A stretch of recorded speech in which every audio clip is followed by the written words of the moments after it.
वंदे मातरम साथियों, IMP batch 2026 में आप सभी का स्वागत है। हम पढ़ रहे थे फसल उत्पादन के पौध संरक्षण वाले चैप्टर को, यानी कि हमने इसके पहले जो लेक्चर लिया था वो था पौध संरक्षण फर्स्ट। आज हम पढ़ने वाले हैं पौध संरक्षण सेकंड के बारे में। ठीक है, अब इस पौध संरक्षण में हमने पढ़ा था कि पौधों की सुरक्षा करना। अब पौधों की सुरक्षा करने के लिए मैंने तीन मुख्य कारण आपको बताए थे, यानी कि तीन मुख्य ऐसी चीजें बताई थी जिससे हमें सुरक्षा करना होती है। पहली थी, आपकी बताओ जल्दी से कमेंट करके कि पहली क्या थी, जल्दी से बताओ कमेंट करके। पहली थी, हमने पढ़ा था कल, खरपतवार। क्या था पहला? खरपतवारों से सुरक्षा करना, जो कि हमने कल पढ़ लिया था वीडियो के बारे में। ठीक है, कि खरपतवार कौन सी फसल में कौन से सीजन का होता है, ठीक है, कितने मंथ का होता है, एक ईयर, एक वर्षीय, द्विवर्षीय, बहुवर्षीय के बारे में पढ़ा था खरपतवार से। दूसरा होता है हमारा कीट, कीटों से, और तीसरा होता है रोगों से। किससे? रोगों से। तो ये जो खरपतवार से हमने पढ़ लिया था, खरपतवार से जो है पौधों की सुरक्षा करना, फसलों की सुरक्षा करना। आज हम पढ़ने वाले हैं कीट और रोगों के बारे में, तो इसे बोलेंगे पौध संरक्षण सेकंड। ठीक है, चलो तो आगे आइए। अब ये जो पौध संरक्षण सेकंड है हमारा, ये 3 नंबर का आने वाला है दोस्तों। कितने नंबर का? 3 नंबर का। ठीक है, अब इस 3 ही नंबर में आपके टोटल ही ऑब्जेक्टिव पूछे जाने वाले हैं। ठीक है, तो इसलिए थोड़ा विशेष तौर पे वन लाइन क्वेश्चन मैंने आपके लिए तैयार करे हैं, इसलिए बहुत अच्छे से इसको थोड़ा सा एक बार समझना है। ठीक है, अगर आप कंटिन्यू देख पा रहे हो, आपने क्रॉप प्रोडक्शन अपने स्कूल में बहुत अच्छे से पढ़ा है या कुछ जानते हैं, तो आप मुझे इन दो चीजों का नाम कमेंट करके बताओ। बीएचसी का फुल फॉर्म आपको बताना है और बताना है डीडीटी। ठीक है, इनका दोनों का फुल फॉर्म मुझे जल्दी से कमेंट करके बताओ। बीएचसी और डीडीटी ये दोनों काय के लिए उपयोग में किए जाते हैं, इनका उपयोग हम क्या करते हैं उनके बारे में जल्दी से कमेंट करके मुझे बताओ। चलो आगे हम समझते हैं। नंबर 1 पॉइंट है हमारा कि नीम को प्राकृतिक कीटनाशक की तरह प्रयोग किया जाता है। भाई हम ज्यादातर बात करते हैं कि जो लोग ऑर्गेनिक फार्मिंग करते हैं, वो ऑर्गेनिक फार्मिंग में रसायन का उपयोग तो करते नहीं है, फिर भी उनको क्या करना पड़ेगा? कीट कंट्रोल करना पड़ेगा। तो कीट कंट्रोल के लिए वो नीम का उपयोग करते हैं। किसका उपयोग करते हैं? नीम का उपयोग करते हैं, या नीम के तेल, नीम ऑयल का उपयोग करते हैं स्प्रे वगैरह कीट को कंट्रोल करने के लिए। तो क्यों करते हैं? क्योंकि नीम के अंदर बहुत ज्यादा जो कड़वाहट पाई जाती है वो पाई जाती है एजाडिरेक्टिन पाया जाता है। क्या पाया जाता है? एजाडिरेक्टिन पाया जाता है। आपने देखा होगा कभी भी नीम के पौधे पर कभी भी कीट नहीं लगे हुए देखे होंगे। क्यों? क्योंकि भाई उसके अंदर कड़वाहट ही इतनी है।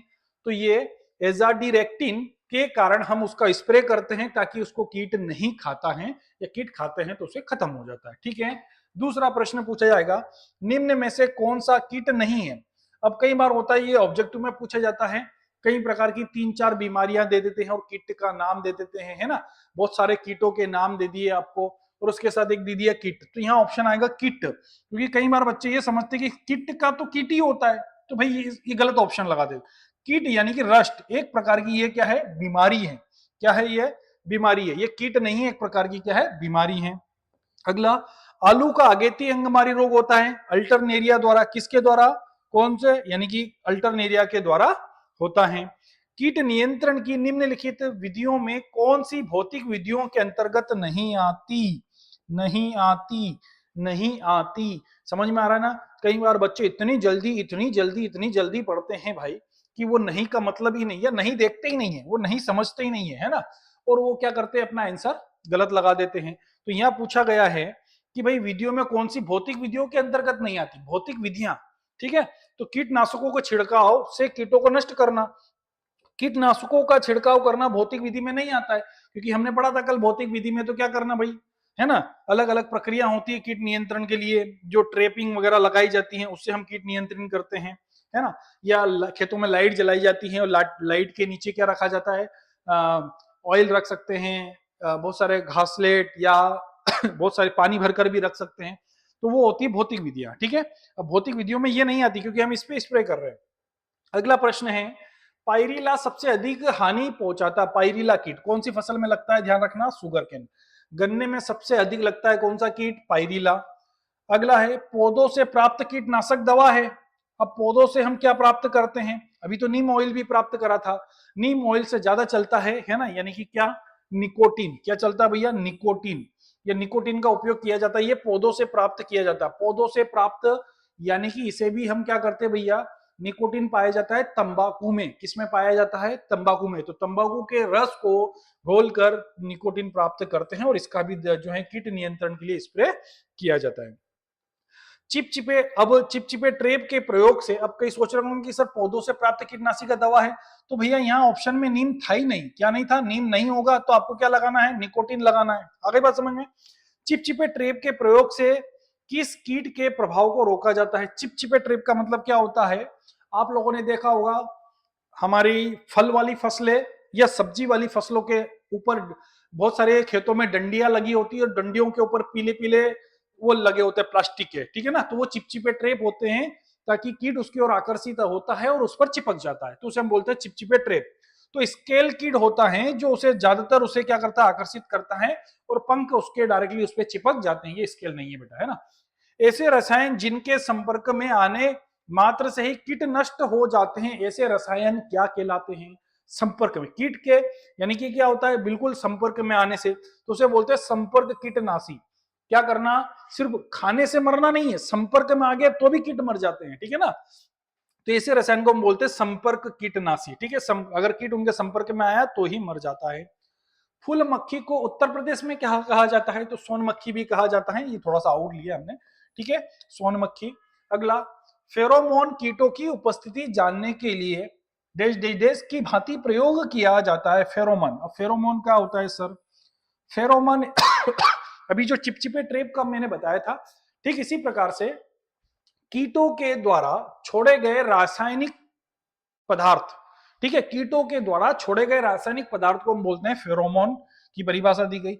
उसके माध्यम से हम दूसरे कीटों को आकर्षित करते हैं और उन्हें पकड़ते हैं, ठीक है, तो उसको हम बोलते हैं मॉनिटरिंग। ये जो फेरोमोन होता है ये मॉनिटरिंग करता है और दूसरे कीटों को क्या करता है, पकड़ने का काम करता है।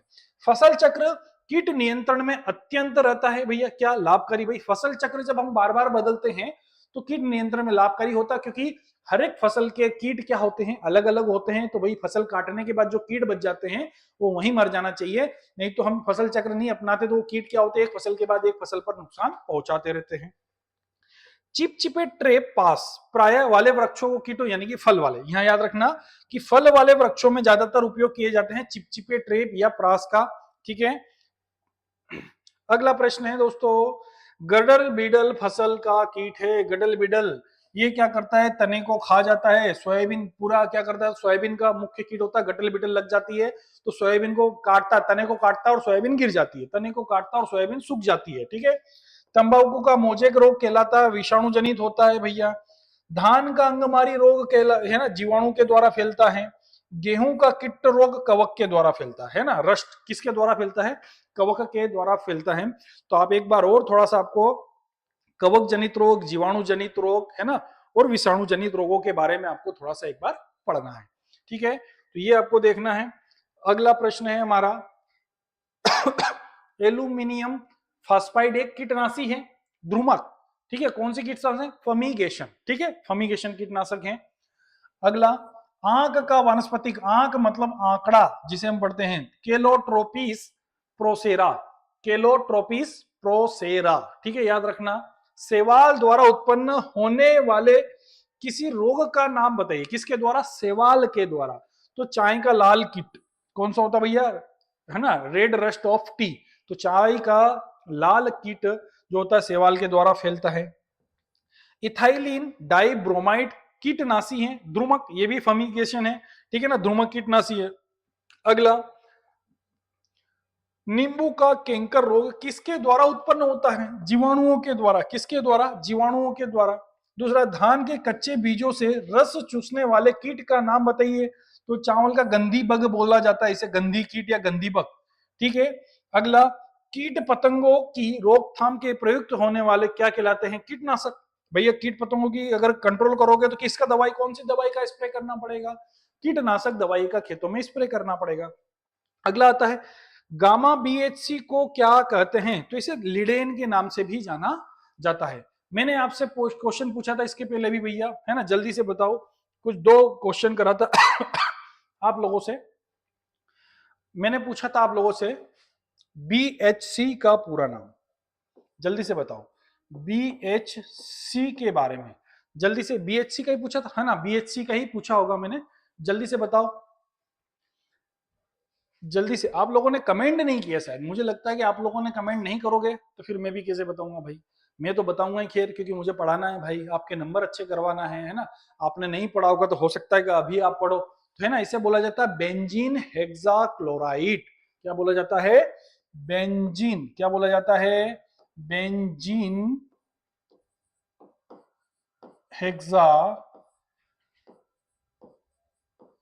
क्लोराइड। ठीक है, याद रखना, बेंजीन हेक्सा क्लोराइड। अगला एक और पूछा था मैंने, D D T, D D T, तो याद रखना di di tri, di di tri. क्या याद रखोगे? Di di tri. तो डाई क्लोरो डाई फिनाइल, क्या याद रखोगे?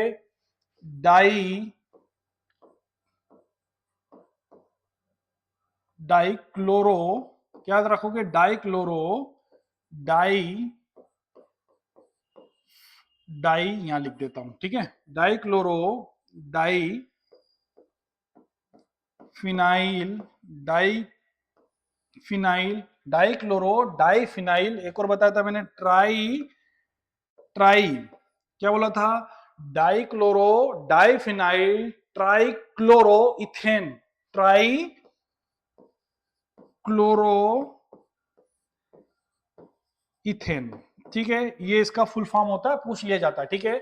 BHC बेंजीन हेक्साक्लोराइड, ठीक है। DDT यानी कि डाइक्लोरो डाइफिनाइल ट्राइक्लोरो इथेन इसे कहा जाता है, ठीक है। ये इसका फुल फॉर्म है, नोट डाउन कर लेना बेटा, अच्छे से पूछा जाता है, ठीक है। चलो आगे बढ़ते हैं हम।